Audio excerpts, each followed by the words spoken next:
కాంగ్రెస్ ప్రభుత్వం తెలంగాణ ప్రజలకు చేస్తున్న మోసం అరాచకాలపై రాబోయే బడ్జెట్ సమావేశాల్లో నిలదీస్తామని బీఆర్ఎస్ కార్యనిర్వాహక అధ్యక్షుడు కేటీఆర్ తెలిపారు.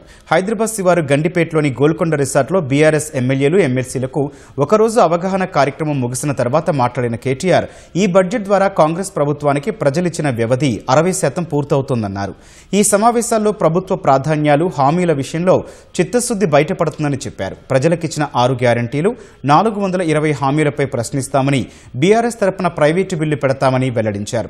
కాంగ్రెస్ ప్రభుత్వానికి అసెంబ్లీ నడపడం ఇష్టం లేదన్న కేటీఆర్ పేదల ఇళ్లపై బుల్డోజర్లు నడుపుతున్నట్లే అసెంబ్లీలో కూడా బుల్డోజ్ చేయాలని చూస్తున్నారని కేటీఆర్ దుయ్యబట్టారు. 6 గ్యారంటీలకు చట్టబద్దత కల్పిస్తాము, వెంటనే చేస్తామన్నారు. మరి 2.5 ఏళ్లు కావస్తా ఉంది. చట్టబద్దత అనేది ఎప్పుడో చుట్టబండలు అయిపోయింది. అందుకే మేం పార్టీగా నిర్ణయం తీసుకున్నాం. ఒక ప్రైవేట్ మెంబర్ బిల్లును 6 గ్యారంటీల అమలును డిమాండ్ చేస్తూ రాష్ట్ర ప్రజల పక్షాన 2,500 రూపాయలు ఎప్పుడొస్తాయా అని ఎదురు చూస్తున్నా మహాలక్ష్ములు మా ఆడబిడ్డల పక్షాన మేము ప్రైవేట్ మెంబర్ బిల్లు ప్రవేశపెడతా ఉన్నాం. తప్పకుండా ప్రభుత్వం మద్దతు ఇవ్వాలని చెప్పి డిమాండ్ చేస్తా ఉన్నాం.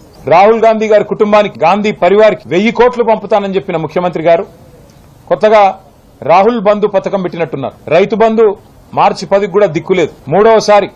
ముచ్చటగా మూడోసారి రేవంత్ రెడ్డి గారి ప్రభుత్వం వచ్చినాక రైతు బంధు ఎగ్గొట్టే ప్రయత్నం చేస్తా ఉన్నాడు.